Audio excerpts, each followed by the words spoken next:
Hello all the buddies, welcome back to my channel. Hey, it's me Garima Khetarpal welcoming you all in my channel. So today video is for class 9 students. So मैं आज आपको क्या बताने वाली हूँ, मैं आपको बताने वाली हूँ कि how to score full marks और good marks in your SST exam. चाहे वो फाइनल एग्जाम हो आपका या हाफ ईयरली का हो, मिड टर्म का हो, या चाहे आपका कोई भी यूटी टेस्ट हो या कोई भी यूनिट टेस्ट हो, उसमें आप अच्छे और फुल मार्क्स कैसे स्कोर कर पाओ अपने SST एग्जाम में। तो सबसे पहले इस वीडियो में मैं आपको बताऊंगी कि पहले सबसे पहले आपको पता है आपकी SST में 4 बुक्स हैं, that is of history, geography, pol science and economics. तो मैं आपको बताने वाली हूँ इन सारे के कौन कौन से चैप्टर्स और उन सारे चैप्टर्स में से कौन से मोस्ट इंपॉर्टेंट चैप्टर है जिससे आपके लॉन्ग क्वेश्चन आंसर्स तो आपको जरूर दिख जाएंगे। एंड फिर आपको पता है आपके 9th में आपके पास असर्शन रीजन भी दिखेंगे, आपको केस बेस्ड क्वेश्चंस भी दिखेंगे मिड टर्म और फाइनल एग्जाम में। तो मैं उसके भी कुछ ऐसे टिप्स और ट्रिक्स बताऊंगी ताकि आप उसको इजिली स्कोर कर पाओ, आपको कोई ऐसी परेशानी ना हो। So let's further ado, let's start this video। तो सबसे पहले मैं अपने सारे चैप्टर्स लिख के आई हूँ। तो अगर हम बात करें, स्टार्ट करें हिस्ट्री से।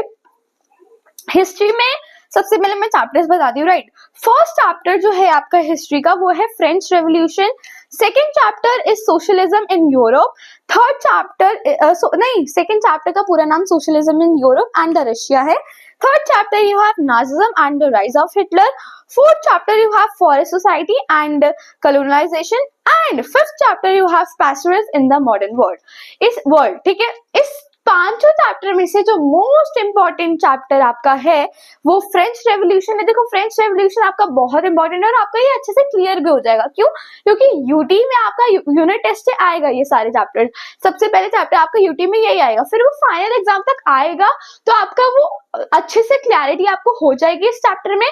और इस चैप्टर सॉरी इस चैप्टर से आपको लॉन्ग क्वेश्चन आंसर्स 5 मार्कर और 3 मार्कर तो जरूर मिल जाएंगे और केस बेस्ड क्वेश्चन में मिल जाएंगे अपने फाइनल और मिड टर्म के एग्जाम में, राइट। और इस चैप्टर का आगे कंटिन्यूएशन आपको क्लास 10th में दिखेगा, ठीक है, नेशनलिज्म इन यूरोप वाले चैप्टर में। सो ये आपके चैप्टर है। और दूसरा चैप्टर जो आपका इंपॉर्टेंट है वो है Nazism and the rise of Hitler. इस चैप्टर में से भी आपको लॉन्ग क्वेश्चन आंसर मिल जाएगा अपने एग्जाम में। अब अगर हम दूसरी बुक की बात करें, सिविक्स में first chapter you have what is democracy, why is democracy. Second chapter you have constitutional design. Third chapter you have electoral politics. Fourth chapter you have working of institution and fifth chapter you have democratic rights। अब इन 5 chapter में से जो आपका important chapter है वो आपका electoral politics है, working of institution और डेमोक्रेटिक राइट है। देखो ये 3 ऐसे चैप्टर्स हैं जिसमें से लॉन्ग क्वेश्चन आंसर्स बहुत ज्यादा आते हैं यूटीज और आपके मिड टर्म फाइनल एग्जाम में बहुत ज्यादा आते हैं, राइट। तो ये 3 चैप्टर आपको बहुत अच्छे से करने हैं, मतलब बाकी सारे तो करने हैं पर ये जो मैं चैप्टर्स आपको मोस्ट इंपॉर्टेंट बता रही हूँ उसमें ज्यादा फोकस करना है, right. So let's come to geography. Geography में first chapter you have India size and location. Second chapter you have physical feature of India. Third chapter you have drainage. Fourth chapter you have is climate. And fifth chapter you have is natural vegetation and wildlife. And इसमें आपका 6th chapter भी है, that is population. इसमें सबसे ज्यादा chapter है और most important chapter आपका है physical feature of India, climate, population. ये 3 चैप्टर आपके बहुत इंपॉर्टेंट है जिससे आपको केस बेस्ड क्वेश्चन भी आ जाते हैं पेपर में एंड लॉन्ग क्वेश्चन आंसर आ जाते हैं, whether it is of 5 marker और 3 मार्कर में से कोई भी आपको दिख जाता है, ठीक है। अब लास्ट बुक जो बहुत पतली सी बुक होती है, बहुत इजी है वो बुक, उसके जो चैप्टर हैं वो बहुत आसान है सॉरी। फर्स्ट चैप्टर आपके इकोनॉमिक्स बुक का है, वो है story of village Palampur. Second chapter आपके पास है people as a resource. Third chapter is poverty as a challenge and fourth chapter is food security in India. And इसमें से जो मोस्ट इंपॉर्टेंट चैप्टर आपका पास है वो है people as a resource and poverty as a challenge. And मतलब इसमें मैं क्या इंपॉर्टेंट बताऊं, देखो बहुत पतली सी बुक होती है तो इसमें आप मतलब कुछ चैप्टर को क्या ही फोकस करो। अगर मेरे से आप अगर कुछ ऐसा सुनो, मतलब मैं आपको एक बात बताऊं तो आप ये पूरी बुक अच्छे से कर लो। इकोनॉमिक्स की बहुत पतली बुक होती है और सच बताऊं तो चैप्टर इतने इजी होते हैं। इकोनॉमिक्स 9th में भी बहुत इजी है, 10th में भी बहुत इजी है। और अगर मैं आपको बताऊं, जैसे आपके मिड टर्म और फाइनल एग्जाम में जैसे 4 पार्ट्स हैं, तो ये हर एक पार्ट आपका 20 मार्क्स ईच होता है। जैसे मान लो ज्योग्राफी आपकी 20 मार्क्स की होती है, हिस्ट्री 20 मार्क्स की होती है, पोल साइंस 20 मार्क्स की होती है, इकोनॉमिक्स 20 मार्क्स की होती है, फिर टोटल ये 80 बन जाता है, राइट। तो ये बहुत इजी होती है इकोनॉमिक्स, इसमें आप इजीली 20 में से 20 स्कोर कर पाते हो।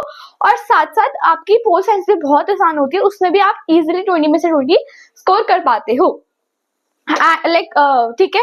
सो ये आपके कुछ ऐसे चैप्टर्स और वो थे जो मैं आपको बताना चाहती थी, जो आपका मोस्ट इंपॉर्टेंट चैप्टर है, जो आपको लॉन्ग क्वेश्चन आंसर्स में दिख जाएगा, राइट। अब देखो आपका जो एजर्शन रीजन होता है ना, तो वो भी बहुत इजी होता है। जैसे देखो आपका देखो मेन तो आपका वही है कि आपको चैप्टर का नॉलेज है, जो आपका जो भी मतलब जितने भी चैप्टर है, अगर आपको उसकी नॉलेज है हर एक चैप्टर की, तो आपके लिए वो बहुत इजी होगा एजर्शन रीजन करना। जैसे एजर्शन मान लो कोई भी आपका होता है, ठीक है, फॉर एग्जांपल कोई भी आपका चैप्टर का कोई भी आपका एक स्टेटमेंट उठा के दे दी उन्होंने, फिर रीजन में क्या होता है कि क्या जो भी एजर्शन दे रखा है, क्या वो जो रीजन है वो उसको एक्सप्लेन कर पा रहा है, और आप कैसे इसको सॉल्व कर पाओगे। देखो बहुत अच्छी टेक्निक है कि एजर्शन के बाद, एजर्शन को रीड करने के बाद बिकॉज ऐड करके रीजन को रीड करो, जिससे आप समझ पाओगे कि यार ये एक्चुअल में जो रीजन है वो एजर्शन को एक्सप्लेन कर रहा है या नहीं। जिसमें आपके पास आपको पता है 4 ऑप्शन होते हैं। ए ऑप्शन जो आपको मिलेगा वो आपका होता है कि एजर्शन जो है और रीजन दोनों आपको सही लग रहे हैं, और जो रीजन है वो आपका जो एजर्शन को अच्छे से एक्सप्लेन कर रहा है, और यही उसका रीजन भी है, एक्सप्लेनेशन यही है। और जब आप बिकॉज ऐड कर रहे हो तो आपको लाइक पूरा सही लग रहा है। देखो अगर आप ऐसे बिकॉज ऐड कर दोगे और आप तुक्का मारोगे और आप ऐसे, तो नहीं चलेगा। अगर देखो आपको अच्छे से चैप्टर की पूरी स्टोरी क्लियर है, तो आप इजीली एजर्शन रीजन को सॉल्व कर पाओगे, और ये इजी होते हैं कहीं ना कहीं अगर आपको चैप्टर अच्छे से क्लियर है। और दूसरा आपको पता ऑप्शन होता है, बी ऑप्शन आपके पास होता है कि जो एजर्शन है, रीजन सही है दोनों, पर जो रीजन एक्सप्लेन नहीं कर रहा एजर्शन को। अगर आपको कुछ ऐसी कंडीशन लगती है कि एजर्शन रीजन तो दोनों में सही है, पर अगर आपने बिकॉज ऐड करके देखा और आपने देखा कि यार जो एजर्शन है वो कुछ और है और रीजन उसकी एक्सप्लेनेशन नहीं है बट सही बोल रहा है, तो आप बी के साथ आपका आंसर बी होता है। एंड सी होता है कि आपका ए जो है एजर्शन ट्रू है, बट आपका रीजन जो है वो गलत है, एक्सप्लेन भी नहीं कर रहा, साथ साथ गलत भी है, तो फिर आपका सी ऑप्शन होता है। और डी ऑप्शन आपके पास होता है कि आपका जो एजर्शन है वो गलत है, बट जो आपका रीजन है वो सही है। तो सबसे पहले आपको क्या, मान लो फॉर एग्जाम्पल कोई भी आपके पास एजर्शन रीजन आ गया, सबसे पहला काम होता है एजर्शन को पढ़ो, एजर्शन को पढ़ो और देखो भाई ये कौन से चैप्टर का है। फिर वो चैप्टर आपको रिकॉल करो, अच्छा ये चैप्टर है, मान लो फ्रेंच रेवोल्यूशन है, तो अच्छा ये चैप्टर है, इसमें ये था, ये आपने रिकॉल करा, राइट। आपने सबसे पहले चैप्टर देख लिया, अच्छा फ्रेंच रेवोल्यूशन में स्टोरी आपको पता है, तो बहुत अच्छी बात है। फिर आपने देखा, फिर आपने पढ़ा, अगर वो सही है तो ठीक है। फिर आपने रीजन पढ़ा फिर आपने रीजन में बिकॉज लगा के ऐड करके पढ़ा, एंड आपको लग रहा है यार रीजन जो है ना वो भी सही है बट एक्सप्लेनेशन सही नहीं कर रहा, तो बी चूज कर देना, ठीक है। सबसे पहले क्या करना है, एजर्शन पढ़ के सोचना है चैप्टर कौन सा है, फिर अगर वो एजर्शन सही है तो उसपे आप उसको सही कर देना। फिर आपका डी ऑप्शन तो हट ही गया ना, वो तो डी ऑप्शन में बोल रहा था ए जो एजर्शन है वो गलत है, तो ए बी सी में से फिर आप बिकॉज लगा के रीजन पढ़ो। रीजन अगर सही एक्सप्लेनेशन है तो ए है, नहीं है पर रीजन सही है, एक्सप्लेन नहीं करा बट रीजन सही है, तो बी है। बट अगर रीजन ही गलत है तो फिर डी है, ठीक है। आपको ऐसे एजर्शन रीजन सॉल्व करने और आप बहुत इजीली कर पाओगे, बस एक बार चैप्टर अच्छे से पढ़ लेना, चैप्टर की स्टोरी अच्छे से समझ लेना, आप इजीली एजर्शन रीजन सॉल्व कर पाओगे। अब अगर हम केस बेस्ड क्वेश्चन की बात करें तो वो बहुत इजी होते हैं, 4 मार्कर होते हैं, एंड आपके 3 बुक से 3 चैप्टर से आते हैं, 4 नहीं आते 3 आते हैं, राइट। मीन्स आपके पास टोटल 12 नंबर के केस बेस्ड होते हैं, 12 में से 12 आप इजीली स्कोर कर पाते हो। क्यों? क्योंकि जो आपके केस, सबसे पहले आपको क्या करना होता है, सबसे पहले देखो अगर मैं जैसे करती थी, मैं सबसे पहले आपका क्वेश्चन पढ़ती थी, मान लो 3-4 ऐसे रीडिंग पैसेज होता है ना सॉरी, जैसे रीडिंग पैसेज होता है कि आप पैसेज रीड कर दो, उसी में से आपको मोस्ट ऑफ द आंसर्स मिल जाते हैं। बट अगर आप क्वेश्चन पढ़ के ही उसको आंसर आपको पता है तो मतलब आपने बहुत अच्छे से चैप्टर आपका क्लियर है और आप अच्छा स्कोर सच में कर पाओगे। बट अगर आपको नहीं समझ आ रहा क्वेश्चन पढ़ के उसका आंसर, तो 110% आपको उस क्वेश्चन का आंसर अपने पैसेज में जो केस बेस आपको दे रखा होता है उसमें आप ढूंढोगे तो मिल जाएगा। ऐसे आप इजिली अपने केस बेस को सॉल्व कर पाओगे। क्या? सबसे पहले क्वेश्चन पढ़ो, चैप्टर रिकॉल कर दो, ठीक है। अगर चैप्टर रिकॉल हो गया, क्वेश्चन पढ़ लिया, बट अगर उसका क्वेश्चन नहीं आ रहा, आंसर नहीं बना पा रहे हो और समझ नहीं आ रहा है, फिर केस बेस पढ़ो और उस केस बेस के अंदर आपको जरूर उसका आंसर मिल जाएगा, क्योंकि ऐसे ही केस बेस होते हैं जिसमें उसका आंसर छुपा, मतलब आंसर मिल जाता है। जैसे रीडिंग पैसेज होता है उसके अंदर आंसर होता है, तो वैसे आपको मिल जाता है। सो अब आपके मन में क्वेश्चन होगा कि क्या आपको नोट्स बनाने चाहिए एसएसटी में भी?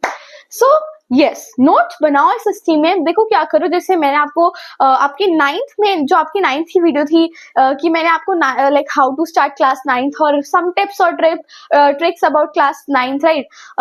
ठीक है, तो आप लाइक अगर आपने वो नहीं देखी तो गो एंड वॉच दैट। उसमें मैंने आपको बहुत अच्छी टिप्स और ट्रिक्स बताई थी आपकी क्लास 9th के लिए और वो बहुत बच्चों को हेल्पफुल भी लगी थी। एंड मैं इस वीडियो में आपको मैं आपको बता रही हूँ लाइक कुछ टिप्स और tricks for your SST exam, right?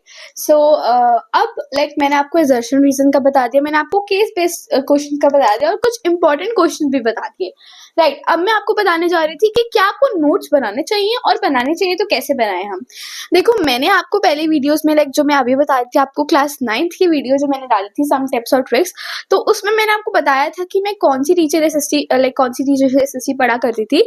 सो मैं रीमा मैम और दिगराज सर से पढ़ती थी और लिटरली वो दोनों बहुत अच्छा पढ़ाते हैं, ठीक है। जैसे मोस्ट ऑफ द टाइम मैं रीमा मैम से पढ़ती थी, 10th में मैं ज्यादा दिगराज सर और दिगराज सर से पढ़ रही थी, वरना दोनों इक्वली थे मेरे लिए।